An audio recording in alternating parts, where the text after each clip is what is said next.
الحمد لله وحده والصلاة والسلام على من لا نبي بعده أما بعد. السلام عليكم ورحمة الله وبركاته. أهل توحيد، بارك الله فيكم ووفقكم الله بكل خير. همه شما آگاه هستید که بنده ابو محمد مدینی وقتی که صحبت میکنم و عقیده اهل سنت و جماعت رو بیان میکنم،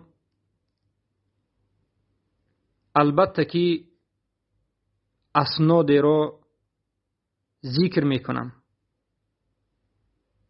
در اساس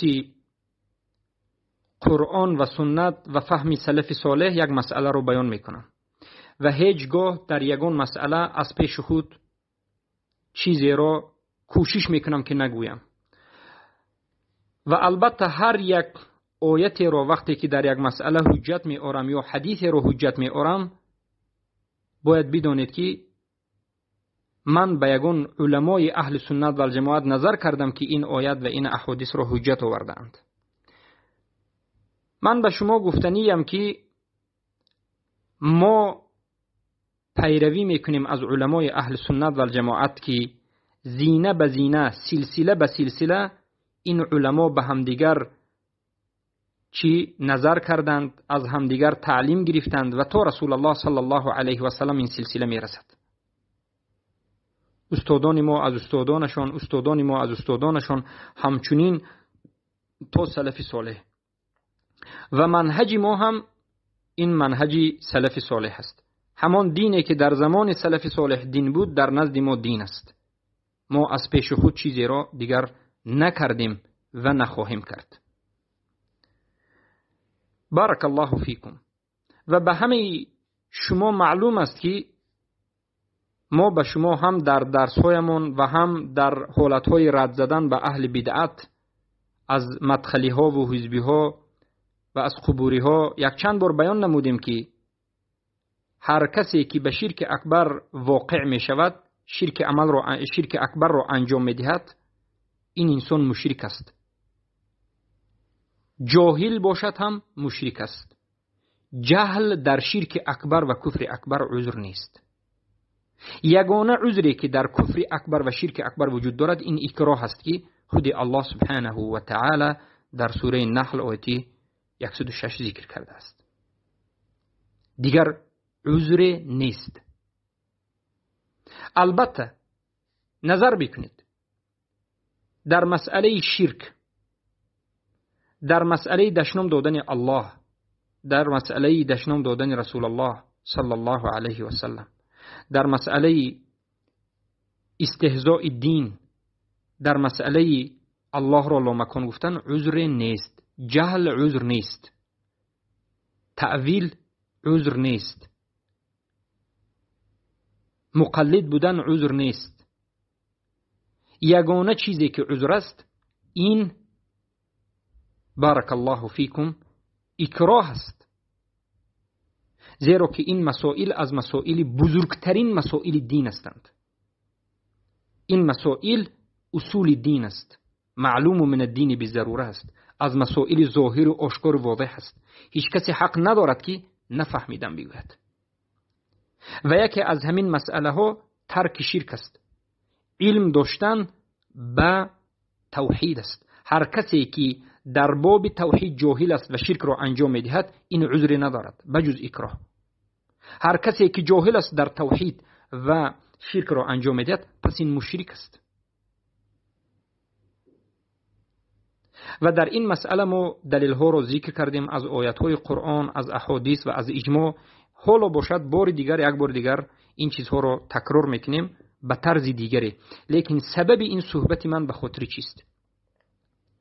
امروز یک دعوتگر از افغانستان، مبشر مسلمیار که اکثر شما میشناسید و یک چند وقت است که در یوتیوب صحبت‌های این منتشر است، برآمده است و بنده را تهمت کرده و سخن‌های ناسزایی گفته است که بیایید سخن از زبان صاحب شیرین است که گوش بکنیم که چی میگوید.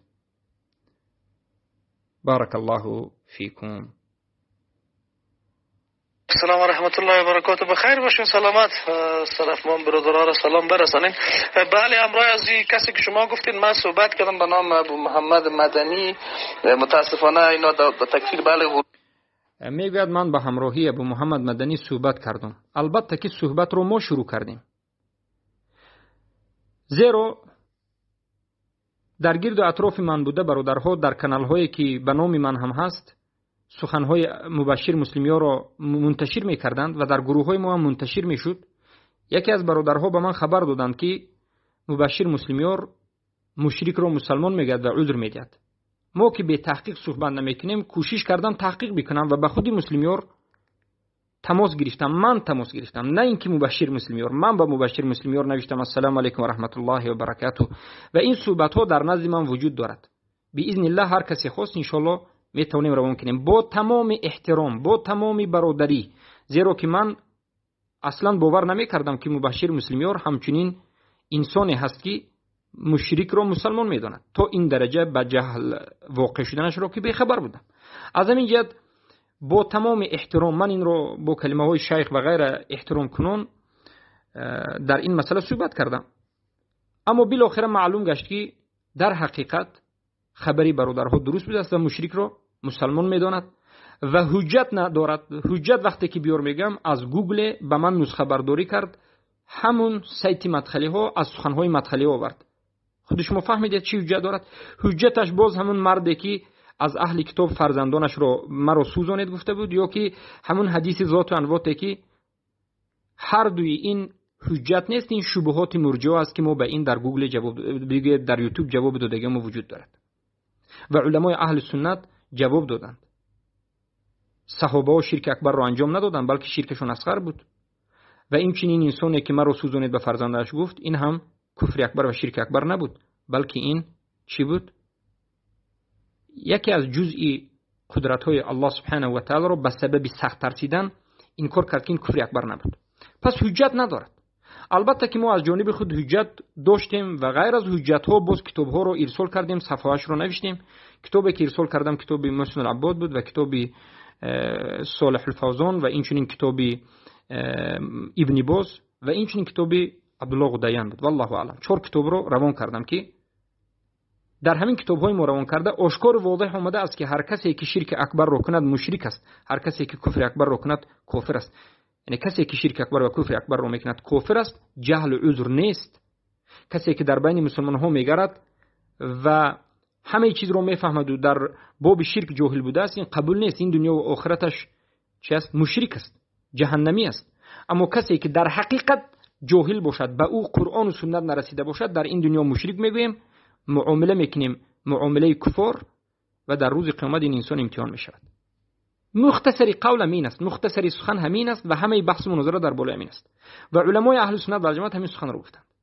وقتی که ما این سخن رو رسوندیم اون میگه نه این عقیده منحرفین است، این عقیده گمراه است. اعوذ بالله. عقیده خود این انسان گمراه است، عذری هست، عذر میدهد به مشرک، اما بیچاره همه علمای اهل سنت رو همچنین سخن کرده است. ببینیم دوام سخنش رو چی میگه.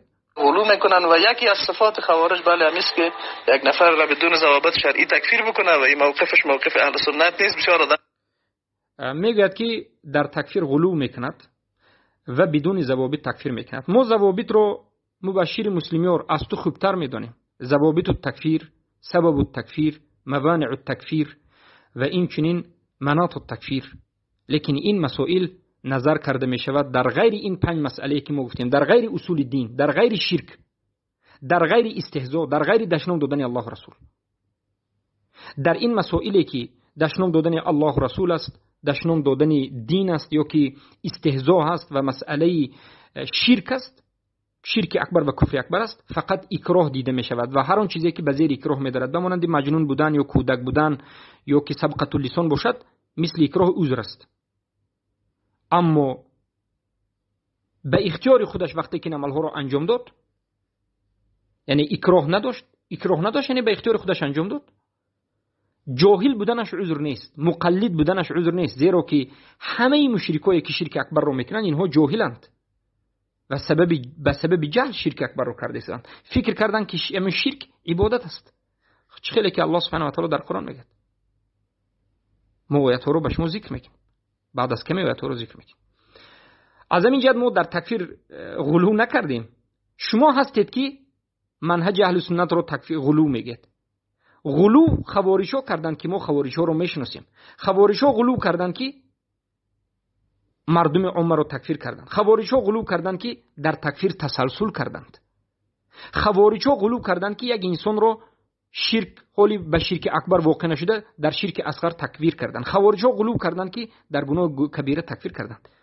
اما وقتی که طالب علم اهل سنت و جماعت یا علمای اهل سنت و جماعت یا یک نفری اهل سنت و جماعت یک موحد یک مشرک رو دید، دانست، فهمید، انیق که شرک اکبر رو انجام داده است، تکفیر کرد و مشرکش گفت این امر دین است و اگر همین عمل رو انجام ندهد خودش مشرک می شود. عذر المشرک است. دیده و دانسته کسی که شرک رو مشرک نگوید مشرک است، زیرا که اسلام و شرک رو در یک جا جمع شده است گفته است و این ناممکن است.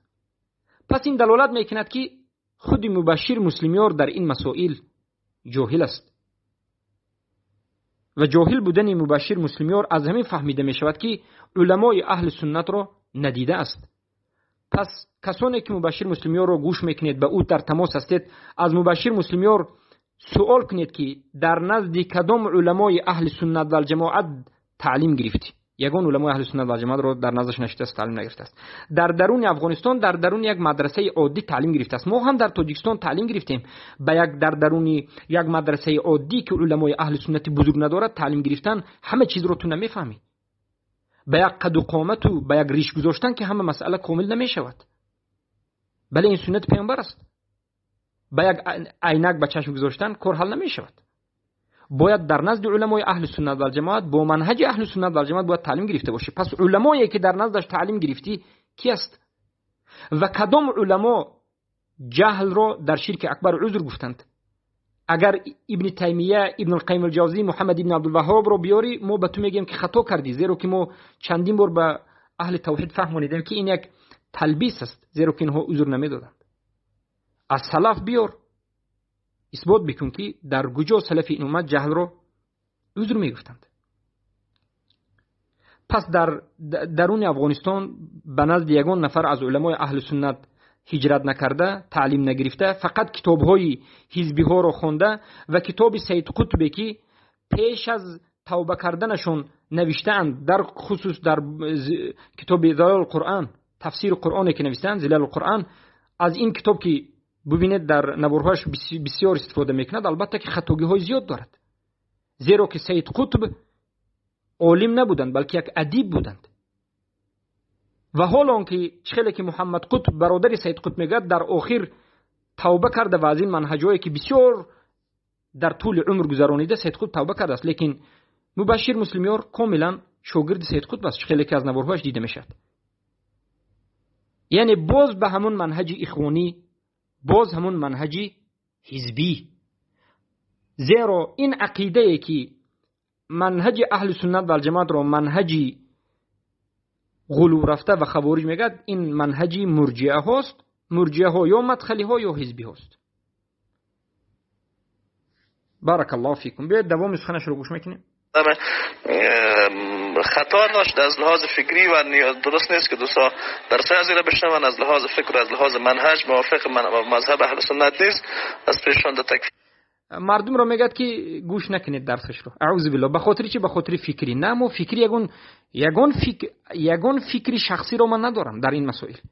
هر چیزی که ما میگیم جهل عذر نیست، در اساس قرآن، در اساس سنت، در اساس اجماع سلف این امت و در اساس فهم علمای اهل سنت و جماعت. اما بدانید که این منهج همه مرجئه ها است، همه عازری ها است، همه گمراه ها. علمای اهل سنت و جماعت رو از زمان سلف تا امروز همیشه وقتی که حجت ندارند، وقتی که شکست میخورند، یک بار چی گویند؟ خوارج. امام احمد ابن حنبل رو خوارج گفتند. وقتی که امام احمد ابن حنبل تکفیر کردند کسی را که قرآن رو مخلوق میگه، گفتند خوارج است. وقتی که تکفیر کردند کسی که قرآن رو مخلوق گفته رو تکفیر نکند، کسی دوم رو، گفتند احمد ابن حنبل خوارج است. ابن تیمیه رحمه الله را خوارج گفتند، به خاطر اینکه ابن تیمیه رحمه الله در باب اینکه هر کسی که الله لا مکان گفت کافر است گفتند، یا که کسی که مشرک را دیده و دانسته مشرک نگفت مشرک است گفتند، خیلی که در کتاب صارم المسلول آمده است.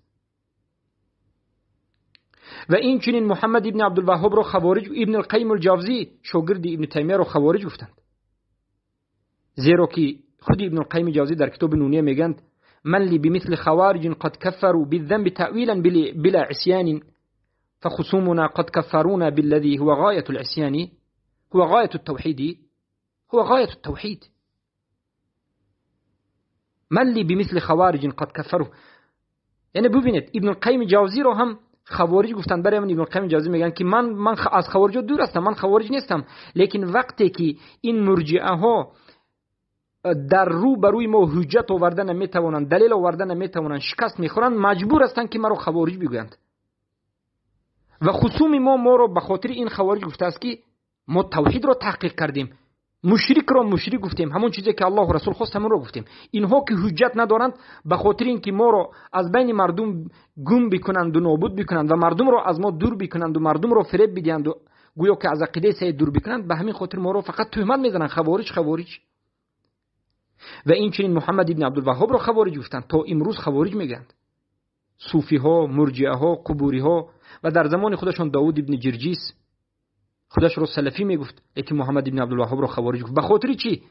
آشکار واضح اومده است که به خاطر دو چیز، به خاطر تکفیر کردن مشرکین و به خاطر جهاد.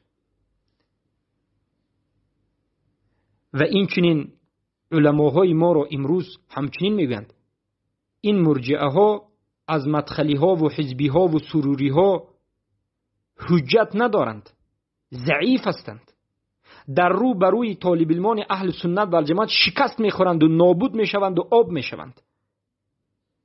یگانه چیزی که اینها خودشون رو دفاع میکنند به همون راه این طعنه زدن است، تهمت کردن است، دروغ گفتن است.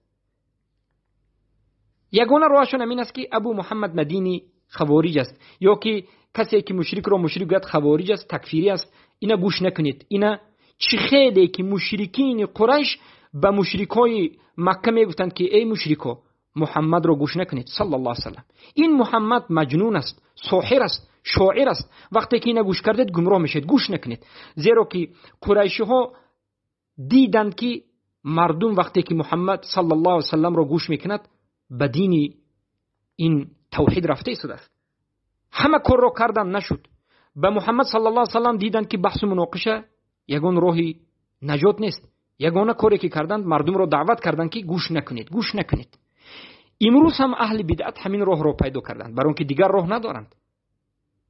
ما به مبشر مسلمیان ندا میکنیم که کجا حجت تو، کجا دلیل از قرآن، کجا دلیل از سنت و کجا شد اقوال سلفی این امت.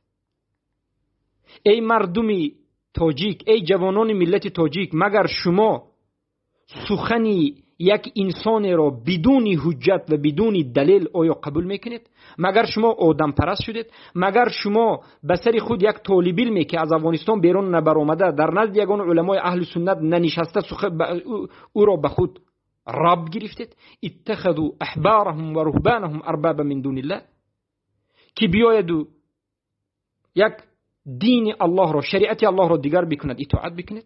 یا که شما پیروی قرآن و سنت به فهم سلف امت هستید؟ شما سخن مرا هم بدون حجت نگیرید، سخن کسی را هم بدون حجت نگیرید.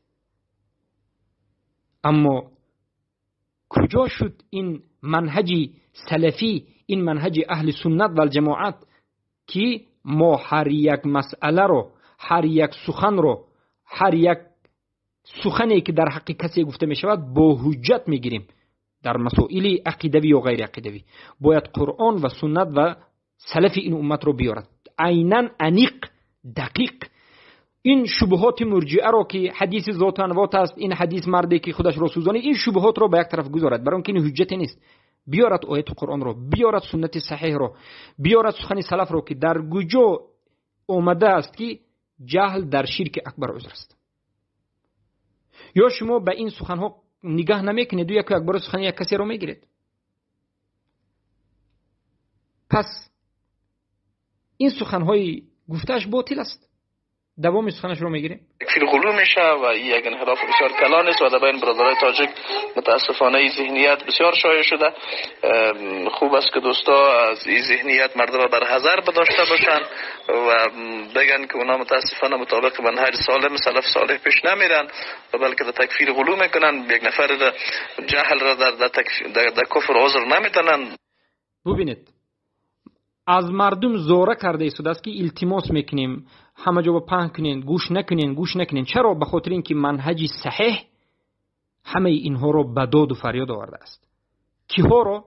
مرجئه ها رو، کسایی که مشرک رو مسلمان میگن، حزبی ها رو، اخوانی ها رو، مدخلی ها رو به داد فیغان آورده است. اینها همه مرجئه هستند. مبشر مسلمیان حال منهج صحیح رو از منهج غیر صحیح جدا کرده نمیتواند. حال علما رو نمیدوند، عربی رو نمیدوند، زیرا که در کجا خونده و فهمیده. و بارک الله فیکم انکنون میگوید که ابو محمد به خاطر چی تکفیری است و غلو در تکفیر کرده و منهج خوارج؟ به خاطر اینکه جهل رو در شرک اکبر عذر نمیداند. الله المستعان. پس هر کسی که جهل رو در شرک اکبر عذر نداند این خوارج است، این تکفیری است، این غلو کرده است. بله، گفتیم بشیر مسلمیان این است. پس نظر میکنیم به سلف این امت، امام شافعی، امام مروزی، ابن خزیمه، الدارمی و هزارهای دیگر، از امام ابو حنیفه رحمه الله، احمد ابن حنبل روایت‌ها، همه این روایت‌ها رو ما به شما میکنیم. و بعد از این امام طبری و بعد از این اللالکایی، بربهاری، ابن بطه، همین ها که علمای متقدمین بودند. قاضی عیاض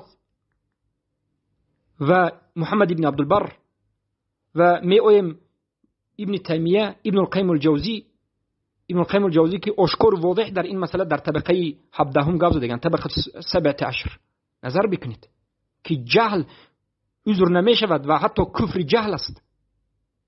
جهل است ذکر میکنند. و بعد از این محمد ابن عبدالوهاب در کتاب مفید المستفید فی حکم تارک التوحید و نبیره های محمد ابن عبدالوهاب و فرزند محمد ابن عبدالوهاب عبدالله، نبیرهشون سلیمان ابن عبدالله، عبدالرحمن ابن حسن ابن محمد ابن عبدالوهاب، عبداللطیف، ابو بطین، سلیمان ابن سحمان از علمای نجد و محمد ابن ابراهیم ابن باز و حمود ابن عقل شعیبی، همه این علمایی که وفات کردند و علماهای زنده امروز از همون صالح شیخ که اینو شاید بگیرد، صالح فوزان که شاید بگیرد، شاید نگیرد، والله اعلم، یا که از علی ابن خزیر الخزیر، شیخ حمود ابن احمد الغامدی، شیخ بارک الله فیکم عبدالعزیز الطریفی و قبل دویومی سلیمان العلوان قول اخیرشون و از محدث محسن العباد و دیگر غیره های زیاد، عبدالعزیز الراجحی، صالح آل شیخ، همه اینها در کتابهاشون، در صحبتهاشون هزارها بار شیخ عبدالله الجربو تکرار کردن که هر کسی که به شرک اکبر واقع شود مشرک است و جهل در شرک اکبر عذر نیست. پس همه این علمای گفته از نظر یک انسان جاهلی حزبی اخوانی چی شد؟ اینها همه خوارج تکفیری هستند. اعوذ بالله من ذلك. در حالتی که در این مسئله اجماع وجود دارد، اجماع سلفی وجود دارد که من به شما ذکر میکنم که کسی که به شرک اکبر واقع میشد مشرک است. شرک و توحید در یک جا جمع نمی شود. ناممکن است که یک انسان هم شرک رو انجام بدهد هم موحد باشد، این ناممکن است. و البته به این آیت قرآن و بعد از این سنت دلالت میکند. دوام سخنش رو میگیریم و بعد از این دلیل رو میبینیم. در حالی که اکثریت قاطع علمای اهل سنت در مسائل غیر واضح باشه، یعنی معلوم من الدین به ضروره نباشه، او را عذر میتونن. و ببینید تلبیس میکند مبشر مسلمیار و البته یکی جاهلی شدید است. من فکر میکنم جاهل است. این گفته شده است که اکثر علمای اهل سنت در مسائلی که ظاهر نباشد، معلوم من الدین به ضروره نباشد، جهل رو عذر میدانند. اعوذ بالله. ای جاهل، اکثر علمای اهل سنت نه، همه علمای اهل سنت و الجماعت، همه به استثناء، اگر مسئله معلوم من الدین بالضروره نباشد، اگر مسئله واضح نباشد، جهل رو عذر میدانند. ما یک چند بار به برادران اهل توحید در درس‌هایمان، در ردهایمان که به مدخلی کردیم بیان کردیم که دین ما به دو قسم تقسیم میشد: معلوم من الدین بالضروره، یا این رو میگیم اصل دین، یا مسائل ظاهر.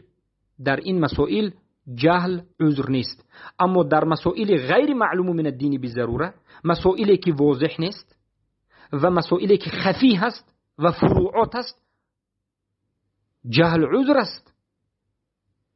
بیاید یک بار دیگر همین سخنش یک قسمش گوش بکنیم چی میگه.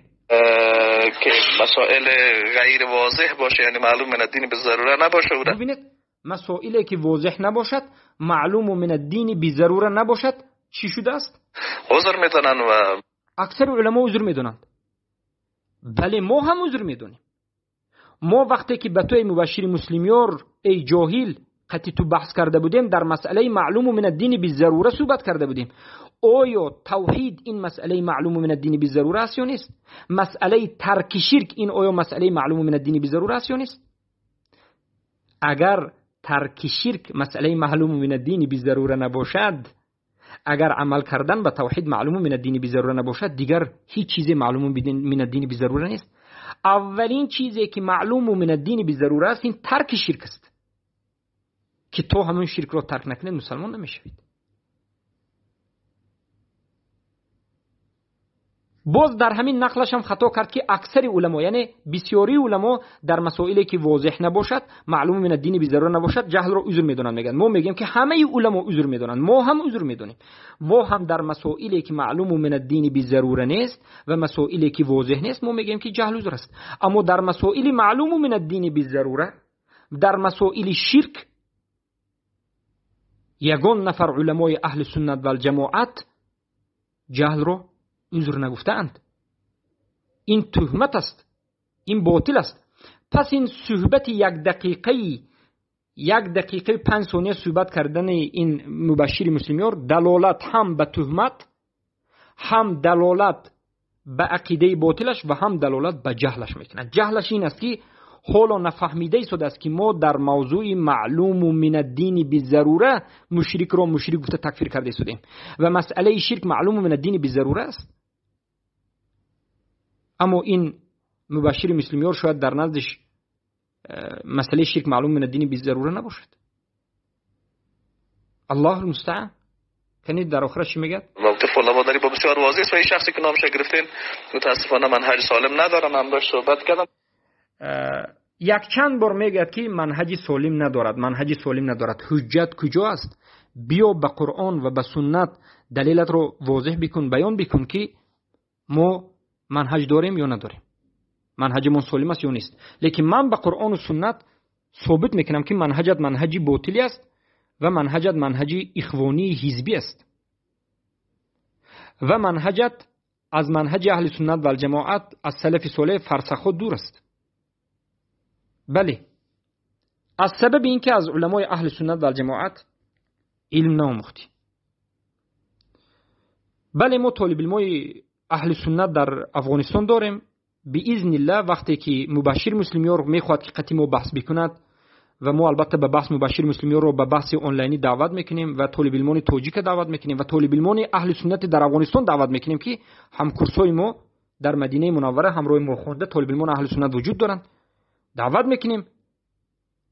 اگر به ما نخواد قطعی من برادرای افغانی که در کابل هستند، ما در همراهشون تماس هستیم، میرود قطعی بحث میکند، اثبات بکند به دلیل حجت که مشرک را مشرک گفتن این منهجی باطل است. حتی یکی از طالب علمای افغان در این مسئله کتاب نوشته است و یکی از علمای پاکستان هم در این مسئله کتاب نوشته است، در مسئله اینکه عذر جهل در مسئله شرک اکبر عذر نیست.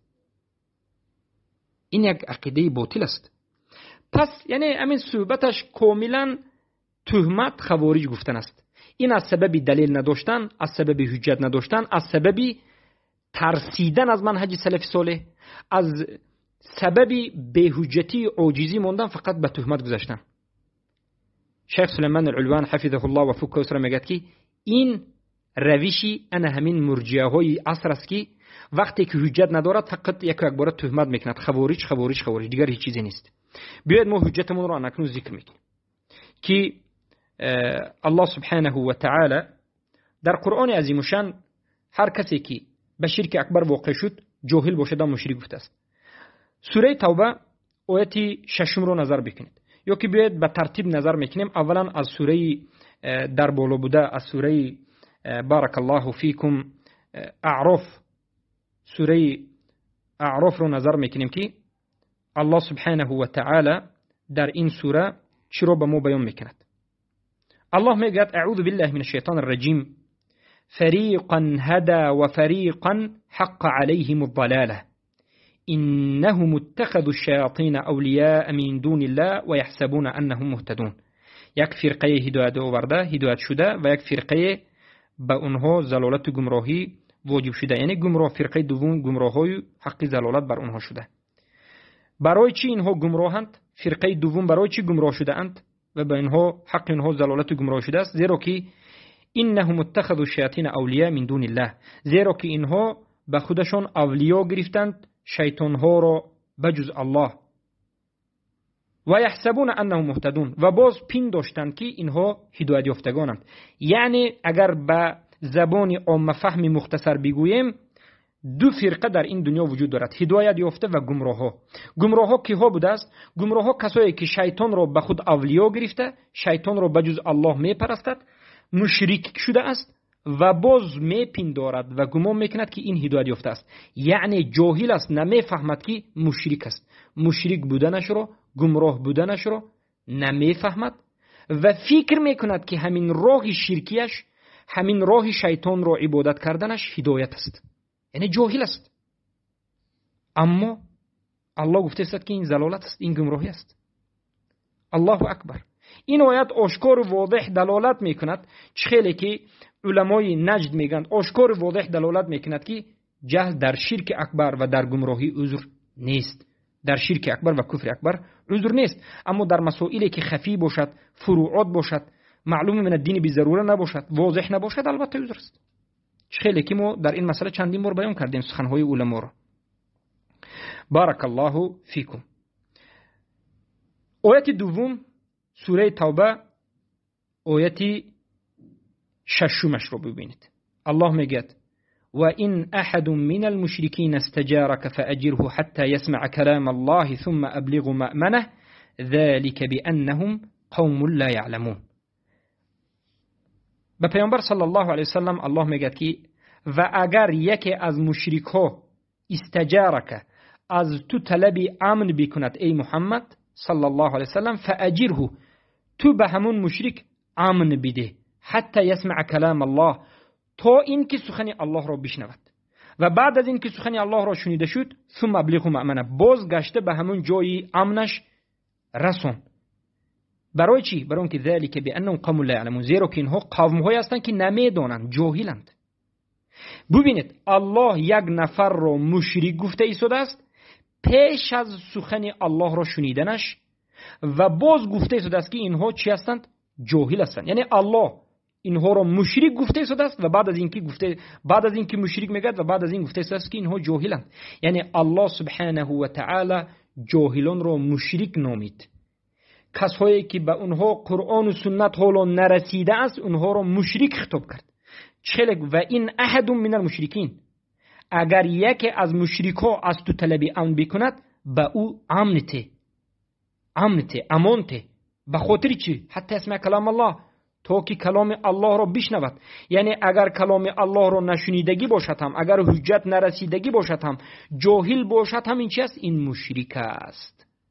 انا این است حق سخن الله سبحانه و تعالی. بارک الله فیکم. پس این آیت دوم که دلالت میکند که جهل عذر نیست، جهل در شرک اکبر عذر نیست. آیت سوم سوره توبه است. آیت 65 رو نظر بکنید و آیت 66 رو نظر بکنید. سوره توبه آیت 65 66 رو الله سبحانه و تعالی میگوید ولئن سألتهم ليقولن إنما كنا نخوض ونلعب قل أبالله وآياته ورسوله كنتم تستهزئون لا تعتذروا قد كفرتم بعد إيمانكم. ببینید این حادثه در جنگی که پیامبر صلی الله علیه و سلم به تبوک رفته بودن به وجود می آید. یک نفر از صحابگان که در گیردش 5-6 نفر دیگر نشسته بودند صحبت میکند، 5-6 نفر دیگر گوش میکنند، ساکتند. میگوید که یعنی استهزا میکند به صحابگان، یعنی مسخره و شوخی میکند به صحابگان، اما نمیدونست که همین کاری کرده ایستادهش است کفر است. کفر بودن رو نمیدونست، یعنی جاهل بود، در حکم جاهل بود، عمل رو انجام داد قصدن، اما در کفر همین چیز آدم رو کافر کردنش رو نمیدونست و فکر میکرد که این عملش انسان رو کافر نمیکند. و یکی از صحابگان از نزد این انسان میخیزد و به نزد پیامبر میرود که پیش از به نزد پیامبر رفتنش آیت به پیامبر نازل شده بود. در این آیت آمده است که وقتی که از همین انسان‌هایی که سخن‌های استهزا و مسخره کردند به کفر واقع شدند و کافر شدند میپرسی که ولئن سألتهم، اگر این انسان‌ها را که به سبب استهزا و به این عمل‌ها کافر شدند پرسی که چرا این عمل را کردید، میگن که انما كنا نخوض و نلعب، ما بازی کردیم، ما یک شوخی کردیم، ما یک بازی کردیم، مقصد ما کافر شدن نبود، ما فکر کردیم که کافر این سخن آدم کافر نمیکند. الله با پیامبر هم کرد گفت که قل بالله و آیاته و رسوله کنتم تستهزئون، آیا با الله و با آیات‌های الله و با رسولش دارید استهزا و شوخی میکنید؟ لا تعتذروا، عذر را پیشکش نکنید، عذر نآورید، شما عذر ندارید، شما نمیدونم گفتنتون عذر نیست، شما ما نفهمیده که گفتنتون عذر نیست، زیرا که استهزا کردن با الله، با دین، با آیات‌ها، با رسولش، با کتابش این عذر نداره. خیلی که ما در اول حلقه گفتیم، در اول صحبت گفتیم، استهزا هم جهل عذر نیست. و در دوامش الله خودش تکفیر کرد و گفت قد کفرتم بعد ایمانکم، به تحقیق کافر شدید بعد از ایمانتون. خودی الله گفته است که اینا ایمان داشت اما به سبب استهزا که نفهمیده انجام داد عذر ندارد و اینها کافر شد، بعد از ایمانشون کافر شدند. الله اکبر. صحابه هایی که در زمان پیامبر صلی الله علیه و سلم بودند به سبب استهزا که نفهمیدند و ندانستند کفر اکبر رو واقع شدند و در کفر اکبر دیدید که جهل عذر نیست، اینها ندانسته کردند، همین شوخی و مسخره رو ندانسته کردند، اما جهل عذر نشد. بارک الله فیکم. این بود آیتی بگویم دلیل سوم. دلیل چهارم از آیت قرآن، الله سبحانه و تعالی در سوره نحل آیت 106 آشکار و واضح بیان میکند که کسی که به شرک اکبر و کفر اکبر واقع شده است و کفر اکبر و شرک اکبر رو کرده است عذر دارد و یگانه عذر این اکراه است. و در این مسئله ما صحبت زیاد کردیم و یک حلقه کامل زیاده از 40 دقیقه فقط درباره همین آیت خواهش میکنم یک گوش بکنید و سخن سلف رو در این باره نظر بکنید. الله میگوید من کفر بالله بعد ایمانه الا من اکره وقلبه مطمئن بالایمان ولكن من شرح بالكفر صدرا فعليه غضب من الله ولهم عذاب عظیم. هر کسی که کفر به الله را انجام میدهد بعد از ایمانش کفر به الله میآورد این کافر است، بجز کسی که این انسان مکره شد، یعنی کسی او را مجبور کرد به اختیار خودش کفر اکبر یا شرک اکبر را انجام نداد بلکه مجبورا انجام داد و قلبش پر از ایمان است، این انسان عذر دارد. یعنی یگانه آدمی که در کفر اکبر و شرک اکبر عذر دارد الله ذکر کرد. پس کجا هست که الله ذکر کرده باشد که جهل هم عذر است، تعویل هم عذر است، تقلید هم عذر است؟ نه، وجود ندارد. زیرا که این مسئله بینهایت بزرگ است. از همین جهت خودی الله آشکار در سوره نحل آیت 6 گفت که یگانه چیزی که کسی که به الله کفر می‌ورزد در ایمانش او را نگه می‌دارد این مجبور باشد. اگر اکراه هم البته حالت و قاعده خود را دارد، در جای خودش بیان می‌کنه، قلبش مطمئن به ایمان باشد. ولکن من شرح بالکفر صدرا، هر کسی که به قلبش دیده و دانسته یک چیز را قصد کرده عمل کند، همون عمل کفر بودنش نداند لیکن همون عمل کفری را انجام بدهد قلبا، این آدم کافر است. فعليه غضب من الله، فعليهم غضب من الله، به این غضب الله است، ولهم عذاب عظیم است. زیرا اینها از قوم کافرون است. در آیت لا یهدی القوم الکافرین، الله قوم کافرون هدایت نمیکرد. پس در این آیت هم آشکار واضح آمده ایستاده است که جهل عذر نیست، یگانه عذر اکراه است. سبحان الله، وقتی ما زیاد یعنی برفته ایستاده است در اینجا میبینیم که 40 دقیقه شد، لیکن آیات ها زیاد است. در نزد من زیاد است، صدها آیات است که علما حجت گرفتند و من جمع کردم و 40 اجماع رو من نقل میکنم از علمای اهل سنت و جماعت که 40 اجماع وجود دارد که شرک اکبر رو کسی که انجام داد این مشرک است. ببینید سوره کهف آیت 103 تا 108 رو الله سبحانه و تعالی میگه قل هل ننبئكم بالاخسرین اعمالا، بگوی محمد آیا به شما خبر بدیم از کسانی که در عملهایشون زیان کشیدند، یعنی عمل میکنند لیکن زیان کشیدند، یعنی عملهاشون برای اونها فایده ندارد. اینا کی هستند؟ الذين ضل سعيهم في الحياة الدنيا وهم يحسبون انهم يحسنون صنعا، اونهایی که در این حیات دنیا گمراه شده اند اما باز گمان میکنند که اینها هدایت یافتند و عملهای خوب انجام داده ایستادند. این کارهایشون خوب است، یعنی آدمها مشرکند، کافرند اما بیخبرند، فکر میکنند که همین عملهای شرک و کفرشون عملی خوب است، فکر میکنند که کار خوب کرده ایستادند، برای اون که جاهلان نفهمیده ایستادند، بیخبرند از شرک و کفر. حکم اینا چیست؟ اولئک الذین کفروا بآیات ربهم ولقائه فحبطت اعمالهم فلا نقیم لهم یوم القیامة وزنا. اینها کافرانند، کفر به آیاتهای الله ربشون ورزیدند. الله اکبر. پس این یکی از بزرگترین دلیل است خیلی که علمای اهل سنت در جماعت از عبدالرحمن ابن حسن و این چنین این آیت رو قرطبی و این چنین ابن جریر الطبری میگن یکی از بزرگترین دلیل است که جهل عذر نیست. یا که لم یکن الذین کفروا من اهل الكتاب، الله پیش از آمدن حجت اهل الكتاب رو والمشرکین گفت، مشرکین گفت. پس بارک الله فیکم، آیات ها به نهایت زیاد هستند که هر کسی که به شرک اکبر واقع شد این چی است؟ بارک الله فیکم، این مشرک است، این مشرک است. و اجماع رو به شما ما نقل میکنیم. محمد ابن ادریس الشافعی رحمه الله میگن که این الاسلام لا یشرکه الشرک، اسلام همون دینی است که شرک به او آمیخته نمی شود و شرک و یشرک و شرک، اما به شرک آمیخته می شود. الایمان لا یشرک و شرک، ایمان صحیح همون ایمانی است که به وی شرک واقع نمی شود، یعنی شرک به وی آمیخته نمی شود و شرک و یشرک و شرک. یعنی این سخنی سلف این امت امام شافعی است که شرک واقع نمی شود. در شرح سخن امام شافعی ابوالحسن الماوردی در شرح کلام شافعی میگن که یعنی انه قد یجتمع شرکان، در بسیار حالات دو شرک در یک جا جمع می شود، اما شرک و اسلام در یک جا جمع نمی شود. ولا یجتمع شرک و اسلام، شرک و اسلام در یک جا جمع نمی شود.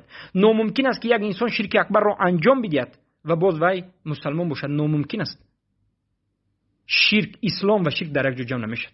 ابن جریر الطبری از اصحاب حدیث ذکر میکنه و روایت میکنه، وقتی میگن که وکان محالا اجتماع الكفر والایمان فی جسم واحد، این محال است، این ناممکن است که در یک انسان هم ایمان و هم شرک در یک جا، هم کفر در یک جا جمع شود، ناممکن است. الله اکبر. پس انمین است سخنهای علما و انمین است سخنی سلف این امت. و در این باب حدیث های زیاده هست از روایت های بگویم امام بخاری و روایت های بارک الله فیکم حضرت امام مسلم از ابن عباس روایت میکنند که امت من میگند خطا کند، فراموش کند، اکراه باشد بخشیده می شود، اما در غیر این حالت بخشیده نمی شود. یعنی جهل عذر نیست. و اقوال علما در این مسئله به نهایت زیاد است، به نهایت زیاد است که باور بکنید به گفتن وقت به نهایت طولانی می شود و پایان نمی یابد. لیکن من کوشش میکنم که مختصرا به شما اجماع هایی که بعضی از علما نقل کردن به شما مختصرا زود برسانم. شیخ عبدالرحمن در کتابشان فتح المجید میگویند وقد اجمع العلماء على ان من قال لا اله الا الله ولم يعتقد معناها ولم يعمل بمقتضاها يقاتل حتى يعمل بما دلت عليه من النفي والإفساد لأنه مشرك. میگن که به تحقیق علما اجماع کردند که هر کسی که لا اله الا الله را بگوید، لا اله الا الله بگوید، اما اعتقاد نکند به معنای این کلمه یا که عمل نکند به طلبات این کلمه، یعنی شرک را انجام بدهد. کسی که شرک را انجام داد، عمل به طلبات و مقتضای این کلمه نکرد، این با این انسان جنگیده می شود و این انسان را کشته می شود، زیرا که این انسان مشرک است. سبحان الله. صاحب فتح المجید از شیخ الاسلام ابن تیمیه رحمه الله ذکر میکنه، یعنی عبدالرحمن، شیخ عبدالرحمن ابن حسن از شیخ الاسلام تیمیه ذکر میکنه که و میگن وقد علم باضطرار من دين الرسول صلى الله عليه وسلم واتفقت عليه الامه ان اصل الاسلام واول ما يؤمر به الخلق شهاده لا اله الا الله وان محمد رسول الله، فبذلك يصير الكافر مسلما والعدو وليا والمباح دمه وماله ومعصوما الدم والمال، وإن قالوا بلسان دون قلب فهو في ظاهر الإسلام دون باطن الإيمان. قال وأما إذا لم يتكلم بها مع القدرة فهو كافر باتفاق وباطنا وظاهرا عند سلف الأمة وأئمته وجماع العلماء. یعنی هر کسی که در حالت قدرت بودن لا اله الا الله را نگوید کافر است، اما اگر بگوید با شرک را کند با مشرک است. ببینید ابن القیم الجوزی در کتاب طریق الهجرتین در طبقه مکلفین طبقه 17 میگه که طبقه المقلدین و الجهال الكفره، طبقه مقلدین و جاهل های کافرها و اتباعهم و حمیرهم و پیروانشان و خرانشان و الذين هم معهم تبعا لهم لما يقولون، اونهایی که پیروی همون سردارشون میکنن اونها هم حکم اونها رو میگن. یعنی اینها اگر میگه کافر معاند نباشد هم اینها کافر جهال است. ان هذه الطبقه كفارا وان كانوا جهالا مقلدين لرؤساء وائمتهم، این طبقه اینها هم کافر هستند اگرچه جاهل باشند و مقلد باشند، اگرچه جاهل باشند یا مقلد به سرداراشون و اماماشون باشند. پس در دوام شوند که فما لم یأتی العبد بهذا التوحید فلیس بمسلم، هر کسی که این توحید رو به جا نآورد مسلمان نیست. فإن لم یکن کافرا معاندا فهو کافر جاهل، اگر چه کافر معاند نباشد هم این کافر جاهل است. یعنی بعض جاهل ها دشمنی به اسلام ندارند اما جاهلند، به سبب جهل شرک اکبر را میکنند. اینها کافر دشمن نیستند، اینها کافر جاهلند، مشرکند. سبحان الله. پس در این مسئله شیخ محمد ابن عبدالوهاب رحمه الله هم ذکر میکند، میگن که اعلم ان الادله على تكفير المسلم الصالح اذا اشرك او صار مع المشركين على الموحدين ولم يشرك اكثر من ان تحصى من كلام الله عز وجل وكلام رسوله صلى الله عليه وسلم وكلام العلماء. یعنی دلیل ها در این مسئله که یک آدم مسلمان صالح به شرک واقع شود تکفیر می شود بینایت زیاد است. یعنی هر کسی که مسلمان بود، صالح بود، با تقوا بود اما به شرک اکبر واقع شد، مشرک بود شدنش و مشرک بودنش دلیل ها بینایت زیاد است از کلام الله و رسول و از کلام علما. نظر بکنید به دور روسنیه فی الحجة النجیه مجله 11. سلیمان ابن عبدالله ابن محمد ابن عبدالوهاب رحمه الله میگن این اعلم ان العلماء اجمعوا على من صرف شيئا من الدعاء لغير الله فهو مشرک. بدون که علما اجماع کردند که هر کسی که یک عبادت رو، یک دعای رو به غیر الله انجام بدهد، علما اجماع کردند که مشرک است. ولو قال لا اله الا الله محمد رسول الله، اگر چی بگوید که لا اله الا الله محمد رسول الله، ولو صام و صلى، اگر چی نماز بخواند و روزه بدارد. زیرا که اذ شرط الاسلام مع التلفظ لا يعبد الا الله، زیرا که شرط اسلام همین است که وقتی که انسان تلفظ شهادتین میکند غیر الله را عبادت نکند. اگر غیر الله را عبادت بکند این مشرک است. فمن اتى بشهادتين وعبد غیر الله فما اتى بها حقیقه، هر کسی که لا اله الا الله محمد رسول الله بگوید و عبادت غیر الله را انجام بدهد، شرک را انجام بدهد، پس این حقیقتا لا اله الا الله را به جان آورده است، پس این مشرک است. محمد ابن البته این سخن در کتاب تیسیر العزیز الحمید در کتاب توحید که صاحبش مؤلفش سلیمان بن عبدالله هستند اومده است و این چنین سخنها بین و زیاد است. سليمان بن عبد الله میگن که وهو اجماع صحيح معلوم من الدين بالضروره وقد نص العلماء من مذاهب الاربع وغيرهم في باب حكم المرتد على ان من اشرك بالله فهو كافر اي عبد مع الله غيره بنوع من انواع العبادات، وقد ثبت بالكتاب والسنه والاجماع ان دعاء عباده فيكون صرفه لغير الله شركا. با اجماع صحیح ثابت شده است و این معلوم من الدين بالضروره است و 4 مذهب به این دلیل ها رو ذکر کردن در کتاب باب حکم المرتد که هر کسی که با الله شرک را قرار بدن این کافر است، این مشرک است، زیرا که عبادت غیر الله را انجام داده است. ابو بطین رحمه الله میگن که فالمدعي ان مرتكب الكفر متأولا او مجتهدا او مخطئا او مقلدا او جاهلا معذور مخالف للكتاب والسنه والاجماع. نظر بکنید به رساله الانصار لحزب الله الموحدین. میگن که هر کسی دعوا بکند که کسی که به کفر اکبر و به شرک اکبر واقع شود، اگر مؤول باشد، اگر مجتهد باشد، خطا بکند، یا که مقلد باشد، یا که جاهل باشد، این انسان معذور است بگوید این مخالف به قرآن و سنت و به اجماع برآمده است. یعنی حالت مبشر مسلمیان که امروز دعوا کرده شده است که کسی که شرک اکبر و کفر اکبر رو بکند جاهل باشد، این انسان چی است؟ معذور است گفته شده است، مسلمان است گفته شده است. پس این سخنش مخالف کتاب الله و سنت رسول الله و اجماع علما است.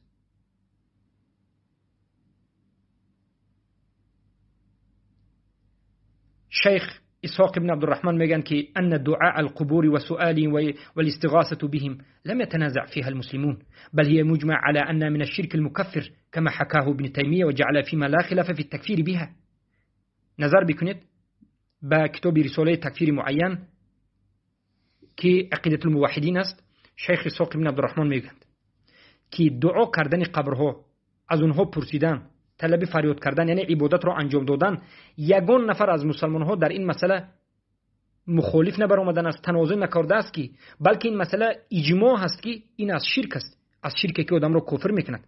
و از ابن تیمیه رحمه الله روایت شده است که حکایت شده است که هیچ خلافی نیست که هر کسی که عمل را انجام داد تکفیر کرده میشد. پس سخنها زیاد است و همه این اجماع بود. سخنهای ما بین دور و دراز شد. ما مختصر سخنمون همین است. مبشر مسلمیار، تو کی هستی که وقتی که سخن میکنی گمان میکنی که بدون حجت سخن تو را مردم قبول میکنند؟ کجا است حجت تو؟ کجا است دلیل تو؟ سخن پوچه که فقط تو سخن میکنی، حجت نداری، در نزد ما هیچ چیزی نیست، هیچ قدری ندارد. سخن تو مثل سخن دیگر انسان است. سخن من هم وقتی که به حجت شد همچنین است. پس سخن را با حجت ذکر بکن، دلیل بیاور، حجت بیاور از قرآن و سنت و سلف و علمای اهل سنت و جماعت، از هوا و هوس و از مرجعه ها و حزبی ها و از شبهات اونها نه، بلکه از علمای اهل سنت و جماعت و سلف صالح. ما میتوانیم قطعی تو خیلی که من به تو یک چند کتاب ها رو روان کردم، با کتاب ها روان بکنیم و ما تو رو به بحث دعوت میکنیم. من تو رو به بحث آنلاینی دعوت میکنم، بیا بین هم دیگر مناظره علمی بکنیم. اما بدون حجت، به قرآن و سنت فقط گوش نکنید، فقط این غلو دارد و این دارد و اون دارد و گفتن و کردن، این نوع انصافی است، این جهالت است، این تهمت است و البته که این منهجی که تو داری منهج گمراهی است. و خطاب من به جوانهای هم تاجیک و هم افغان این است، به جوانهای فارسی این است که شما هیچگاه یک کس را دوست داشته فقط سخن او را نگیرید. شما حق را دوست دارید، شما حق را بزرگ شمارید. بین شما و بین حق شما را هیچ چیزی نباید دارد. انسان را بزرگ نشمارید، حق را بزرگ شمارید. وقتی که یک کسی سخن میگوید سخنش را در اساس قرآن و سنت و فهم سلف گفت قبول کنید، وقتی که نگفت قبول نکنید، از کسی نباشد. بارک الله فیکم و حیاکم الله بیاکم. با همین سخن را به پایان میرسانیم و باذن الله سبحانه و تعالی امیدواریم که شما فهمیدید. السلام علیکم و رحمت الله و برکاته.